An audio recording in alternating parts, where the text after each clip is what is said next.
नमस्कार विद्यार्थियों, ID classes में आपका स्वागत है। आप पढ़ रहे हैं हाई स्कूल की विज्ञान की क्लास।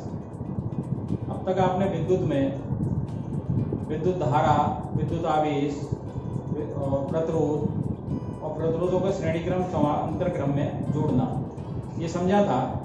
आज हम विद्युत धारा के तापीय प्रभाव पर डिस्कशन करेंगे। तो देखते हैं विद्युत धारा का तापीय प्रभाव।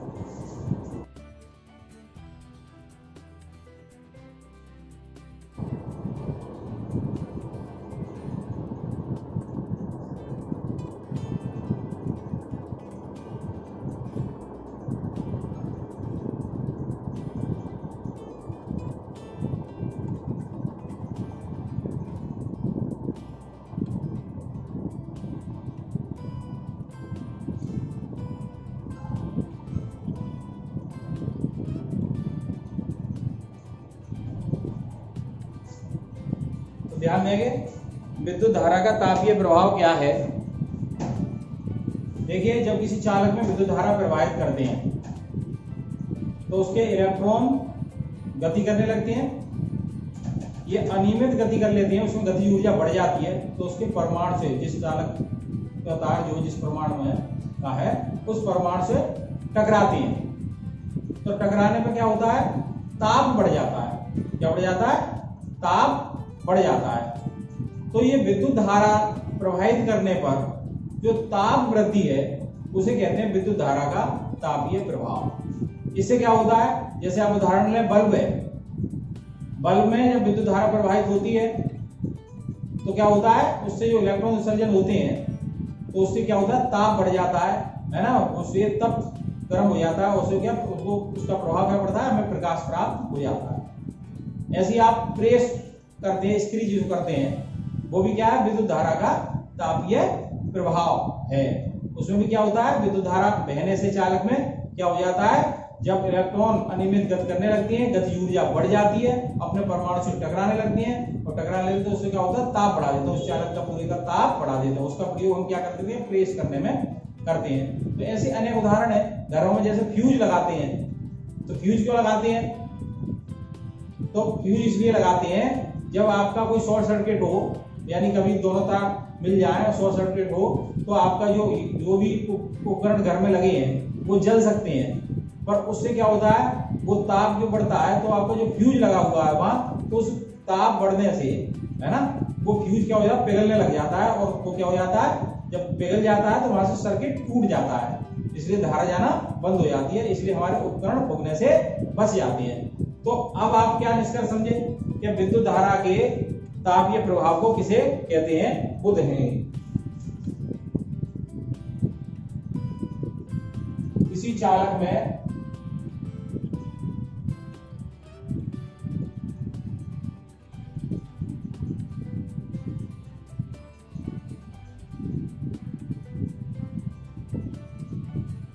विद्युत धारा प्रवाहित करने पर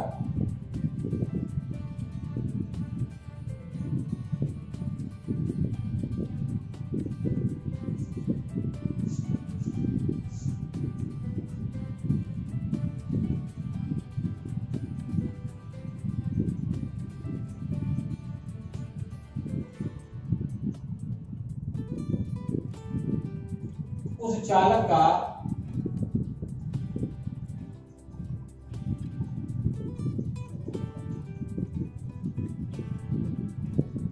ताप बढ़ जाता है।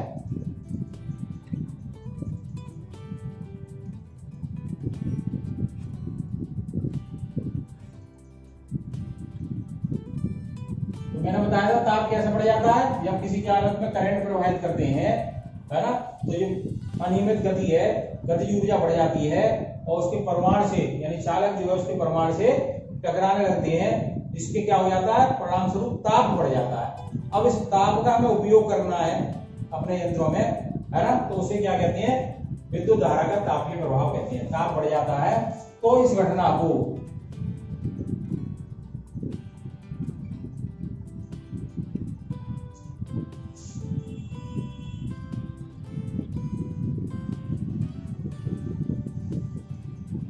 विद्युत धारा का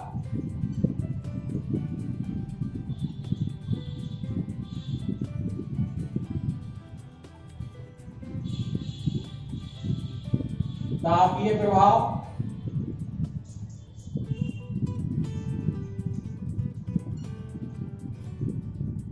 या ऊष्मीय प्रभाव कहते हैं।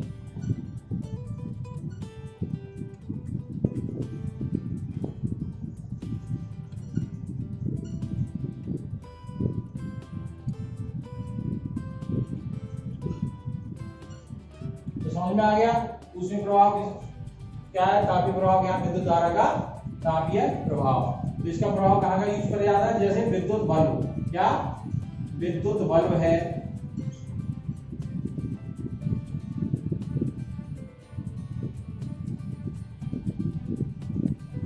फ्यूज है,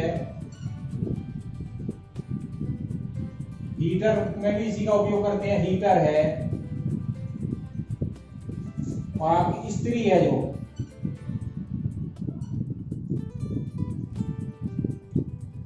तो विद्युत धारा के तापीय प्रभाव पर कार्य करते हैं। ये यंत्र जो है विद्युत धारा के तापीय प्रभाव पर कार्य करते हैं। तो ये क्या है, जब आपके ताप बढ़ा तो जो कार्य हुआ उसमें जो ऊष्मा आपने ऊष्मीय प्रभाव या तापीय प्रभाव ऊष्मा उत्पन्न हुई है ना, तो वो ऊष्मा कितनी है, तो आप जानते हैं विद्युत आवेश, आप जानते हैं कितना था, विद्युत आवेश का सूत्र था आपका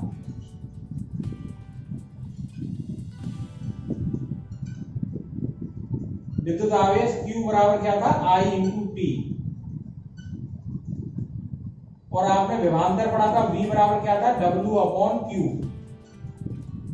एकांक आवेश को एक बिंदु से दूसरे बिंदु में लाने में किया गया कार्य। तो हमें क्या, ये है कार्य हो रहा है, ये क्या हो रहा है, कार्य हो रहा है। तो W बराबर क्या आ गया यहाँ से, BQ, या W बराबर क्या आ गया, B, और Q को क्या लिख सकते हैं, I इंटू टी। तो B गुणा I इंटू टी, ये आपका सूत्र आ गया। जो कार्य आपका आएगा यहाँ पर W बराबर VIT के रूप में आएगा। अब इसका भी W का मात्रा क्या होता है, जूल, क्या होता है, जूल में नापा जाएगा कार्य, जूल। तो ध्यान देंगे है ना, जो कार्य हुआ यानी जो ऊष्मा उत्पन्न हुई, वहां पर जो ऊष्मा आप करेंगे, भाई हीटर जला रहे तो ऊष्मा उत्पन्न हुई, तो कितनी ऊष्मा उत्पन्न हुई वो उसके कार्य के बराबर हुई। तो W बराबर VIT।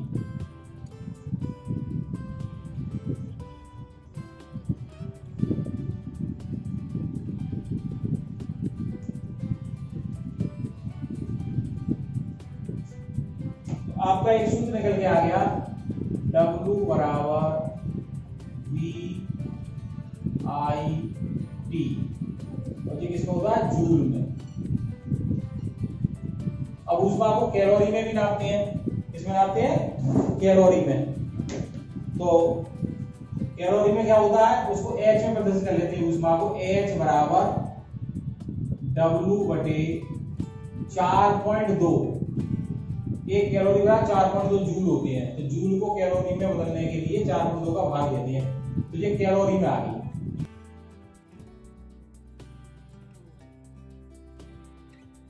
यानी H बराबर W VIT, तो कैलोरी को ऊष्मा को कैलोरी में नापते हैं, तो H हमने हीट ले ली, ऊष्मा है ना, तो ऊष्मा W समकक्ष है, W जूल में है, कैलोरी में बदलना है तो 4.2 का भाग भी आता है कैलोरी।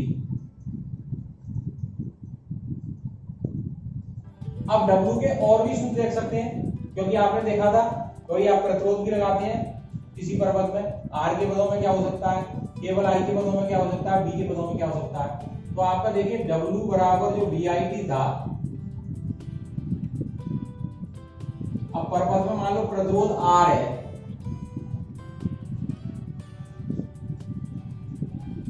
प्रतिरोध बराबर क्या है, R है ना।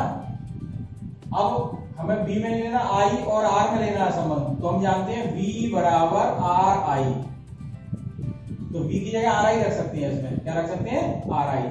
तो W बराबर क्या हो जाएगा, R गुणा I, ये तो V की जगह आ गया, और गुणा I एक था इसमें और T ये था, तो W बराबर हो गया RI स्क्वायर T। तो एक सूत्र ये भी ध्यान रखना है आपको, W बराबर RI स्क्वायर T। अब यदि आप चाहते हैं कि आई के पदों में आई नहीं दिया क्वेश्चन में, केवल बी के पदों में, तो आई को बदलेंगे। तो इसी सूत्र में W बराबर बी आई टी, इसमें हम क्या करते हैं, बी बराबर आर आई होता है, बी बराबर आर आई, तो आई रिप्लेस करना है यहां से, तो आई बराबर क्या हो जाएगा, बी बटे आर बराबर आई, इसका मान रख दें आई की जगह। तो W बराबर आपका हो जाएगा बी गुणा बी बटे आर इंटू पी, तो W बराबर आ गया आपका बी स्क्वायर अपॉन आर गुणा टी। एक सूत्र ये भी आ गया आपका, ये सब जूल में निकाले, कैलोरी में निकाले, 4/2 का भाग लग जाएगा। तो ये सूत्र आपको याद होने चाहिए, न्यूमेरिकल के समय कौन सा सूत्र लगाना है। तो एक बार क्रम से ये सूत्र लिख लेते हैं।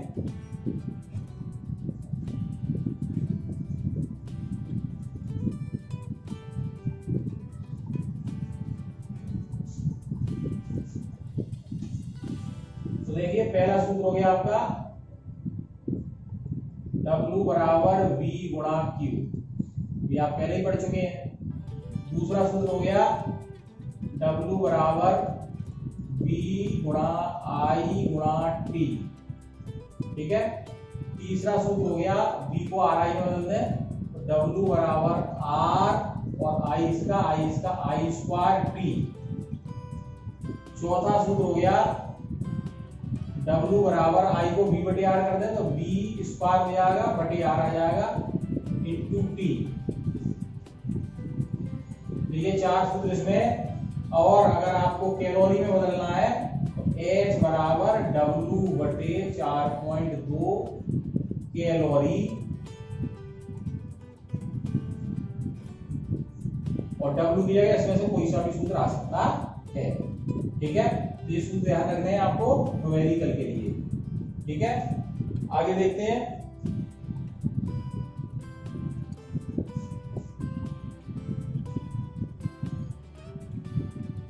ये तो थी आपकी ऊष्मा जितना उत्पन्न हुई, ताप में वृद्धि होने के कारण ऊष्मा उत्पन्न हुई। ऊष्मा का प्रयोग आपने कहीं इस्त्री में कर लिया, कहीं बल्ब में प्रकाश देने में कर लिया, तो कितना कार्य हुआ वो निकाला, है ना। अब क्या है, अब कहते हैं विद्युत शक्ति।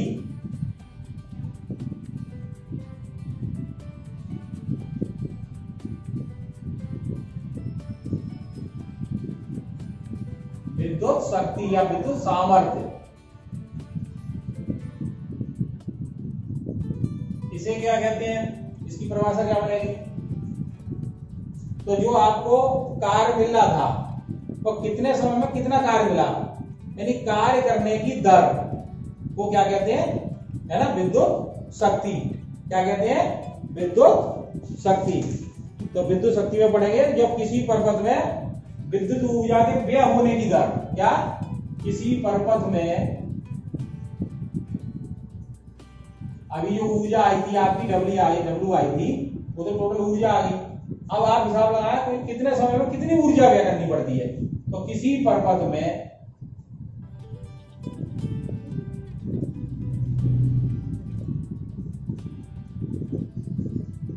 व्यय हुई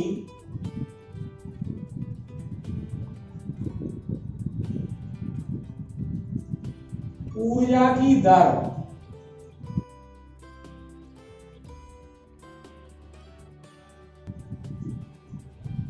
क्या कहलाती है, विद्युत शक्ति कहलाती है।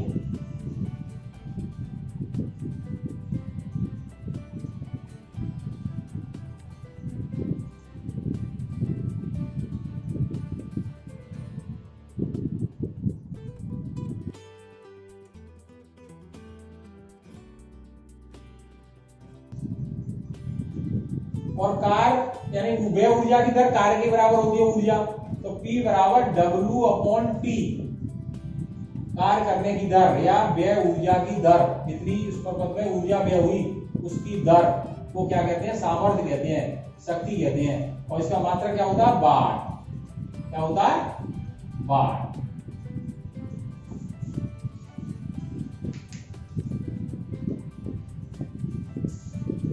तो W बराबर और P बराबर W अपॉन T, तो दोनों में अंतर समझ गए।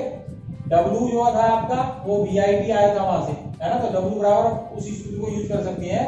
तो P बराबर क्या रख सकते हैं, W बराबर आप जानते हो VIT, तो P बराबर हो गया V गुणा I गुणा T बटे T, T से T कट गया तो P बराबर आ गया VI। तो एक सूत्र है P बराबर VI, ठीक है। अब इसी सूत्र को फिर बदल सकते हैं, V बराबर इसे हम क्या रखते हैं RI, तो P बराबर आ जाएगा या V की जगह आ जाएगा RI और I गुणा फिर है तो RI स्क्वायर, ठीक है। ये दूसरा सूत्र हो गया।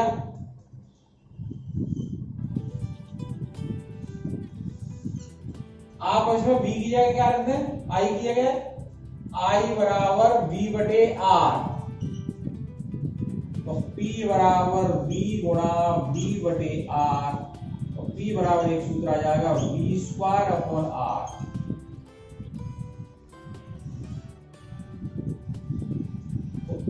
प्रश्न में जो भी दिया हो, R दिया है, V दिया है, उसके हिसाब से वही सूत्र यूज करेंगे, ठीक है ना। अब W निकालना हो तो W बराबर क्या होता है P गुणा T, तो P में T का गुणा हो जाएगा तो वही T सब में आ जाएगा, तो W बन जाएगा, T यहाँ जाएगा, T यहाँ जाएगा। जब T का भाग लग गया था इसलिए T कट गया था, तो ये सूत्र ध्यान रखने हैं आपको, ठीक है। तो ये सूत्र पुनः एक बार लिख लें ध्यान से।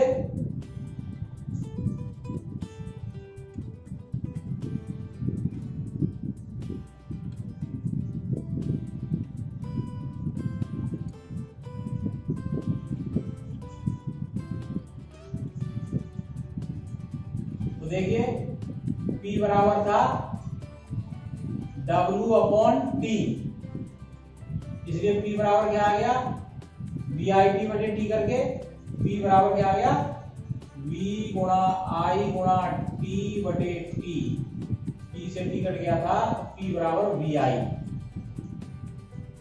और इसी से एक सूत्र बन गया P बराबर V की जगह RI लेते हैं RI स्क्वायर, है ना। ये पहला, ये दूसरा, ये तीसरा और चौथा क्या हो जाएगा P बराबर, अब हम I की जगह क्या लग रहा है V बटे R, V square upon R, V square upon R, ठीक है। ये सूत्र ध्यान रखने हैं। यहीं से W बराबर क्या हो जाएगा P गुणा T, तो P गुणा T, तो यहां से W बराबर क्या हो जाएगा P की जगह V गुणा I गुणा T, वही थे उधर से निकले थे। ऐसे यहाँ क्या हो जाएगा W बराबर P गुणा T, तो RI स्क्वायर गुणा T, और ये क्या हो जाएगा W बराबर V स्क्वायर अपॉन R गुणा T। तो ये W के सूत्र के थे, ये P के लिखे थे, ये ध्यान रखना है। P का मात्रक था क्या वाट, क्या मात्रक था वाट, और W का मात्रक क्या था जूल, और कैलोरी में बदलना है तो 4/2 का भाग देके कैलोरी बदल सकते हैं, ठीक है। H बराबर W अपॉन 4/2 कैलोरी।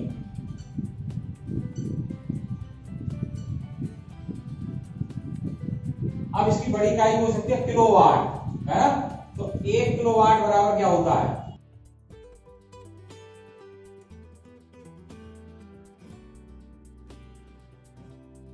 (10⁻³ वाट। ऐसी 1 मेगावाट बराबर हो गया 10⁻6 वाट। तो ये भी ध्यान रखते हैं, कभी कभी क्वेश्चन में ऐसे दे देते हैं।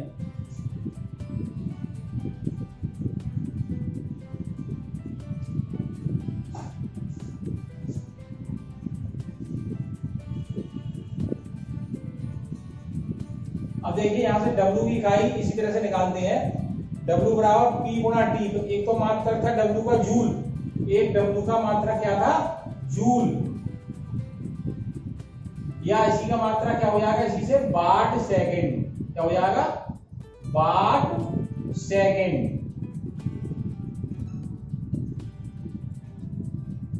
ठीक है, जूल या वाट सेकंड। ये भी ध्यान रखना है, W का मात्रक वाट सेकंड। अब बड़ा मात्रक भी करते हैं इसका।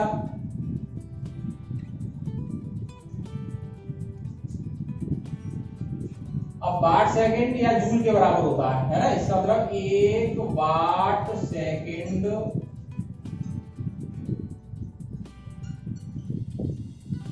बराबर 1 जूल। ठीक है, अब बड़ी इकाई कर ले, इसको करता है 1 किलोवाट।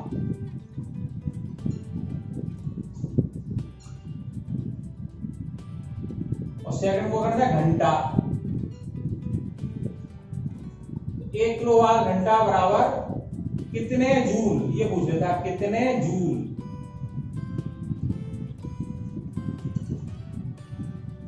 ठीक है, तो ये जूल होता है वाट सेकंड, इसको वाट सेकंड में बदलो तो 1 किलोवाट को वाट सेकंड में बदलेंगे तो 1 किलोवाट को भी आता है 10⁻³ का हो जाता है किलोवाट को वाट में बदलने के लिए।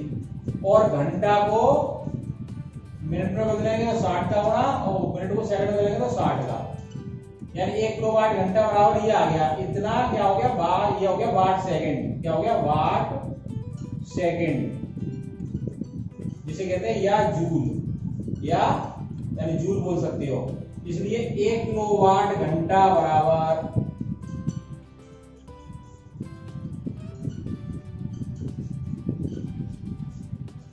1 किलोवाट घंटा बराबर ये चल रहा, तो ये कितना हो गया देखिए, ये हो गया 6×36 और 2 जीरो ये है 10⁻³ ये है तो 10⁻5। अगर एक दशमलव अपनी तरफ से इधर बढ़ा दोगे तो ये आ जाएगा 3.6, तो यहाँ 1 10⁻6 करना पड़ेगा। 10⁻6 है 10 का गुणा करेंगे 36 हो जाएगा, जब 5 करेंगे तो 1 किलोवाट घंटा बराबर 3.6 गुणा 10 जूल। तो यही पूछ लेता है पेपर में कितने जूल होते हैं 1 किलोवाट घंटा बराबर कितने जूल। तो ये भी ध्यान रखना है, 1 किलोवाट घंटा बराबर 3.6 10⁻6 जूल होते हैं, है ना। अब जो आपका वाट था, है ना, वाट को हम किसमें अश्वशक्ति में भी डाल सकते हैं, किसमें, है ना, पी की जो इकाई थी वाट थी, या क्या कह सकते हैं अश्वशक्ति, हॉर्स पावर। इसमें ही यंत्र आते हैं, उनकी इकाई इसी में होती है, कितना हॉर्स पावर का अश्वशक्ति, है ना। तो एक अश्वशक्ति बराबर क्या होती है 746 वाट। एक अश्वशक्ति बराबर 746 वाट। तो ये सब सूत्र आपको ध्यान होने चाहिए जिससे इससे न्यूमेरिकल किए जा सके।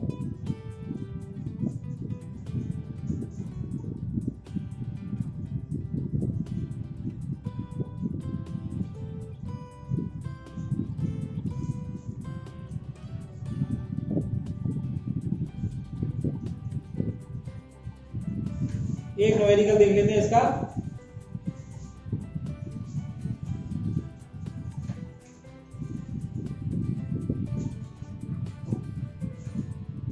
देखें, मैं लिख देता हूं न्यूमेरिकल, कोई विद्युत बल्ब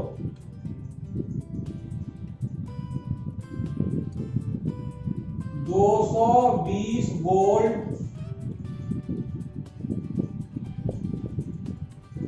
के जनित्र से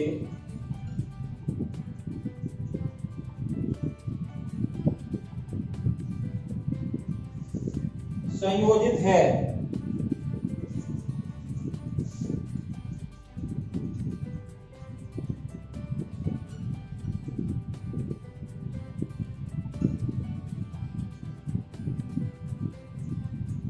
यदि बल्ब से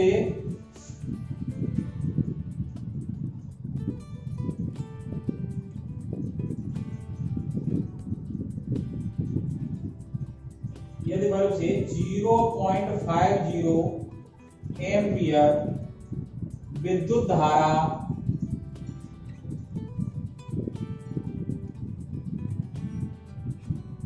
प्रवाहित होती है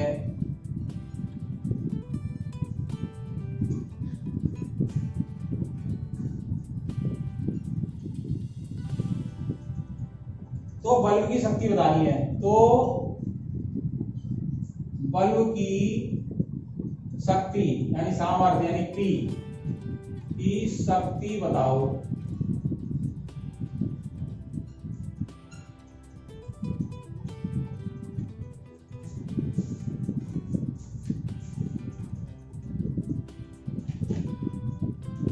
ध्यान देंगे क्या क्या दिया है, विद्युत बल्ब के वोल्टेज कितने मिल रहे हैं 220, तो P बराबर 220, V बराबर 220 वोल्ट विभवांतर दिया है।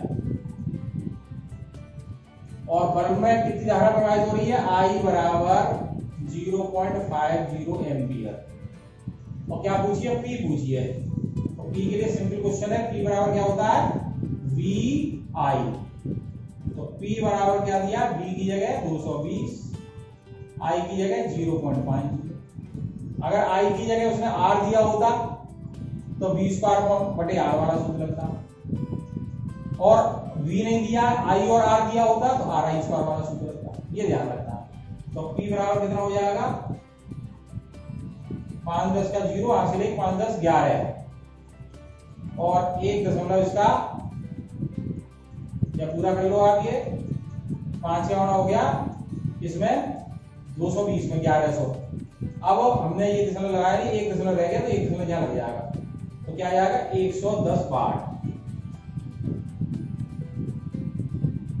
वाट की सामर्थ्य है बल्ब की। तो इस तरह के क्वेश्चन आएंगे, इस तरह के क्वेश्चन और भी करेंगे बाद में।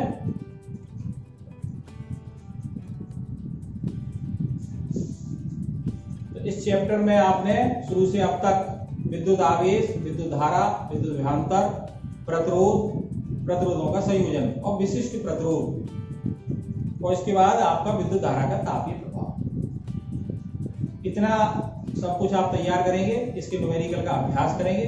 वीडियो पसंद आई हो तो लाइक अवश्य करें, अधिक से अधिक लाइक करें और अपने मित्रों को शेयर करें, और हमें अपने सुझाव बताते रहिए जिससे हम और अच्छा कर सकें। धन्यवाद।